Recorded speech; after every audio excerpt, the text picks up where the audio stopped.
So ano daw ang mabubuting gawa? Sabi ng Roma 7:4, ito ay bunga.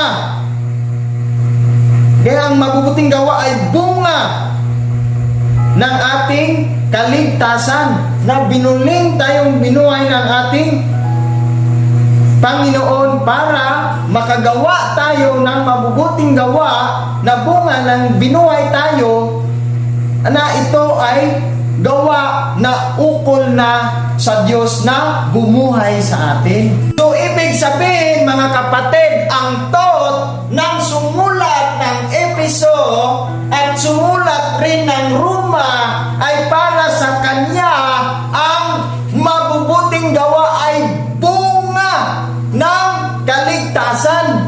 Hindi yung gumawa ka ng mabuti para ka maligtas na pilit mong binabali, kapatid.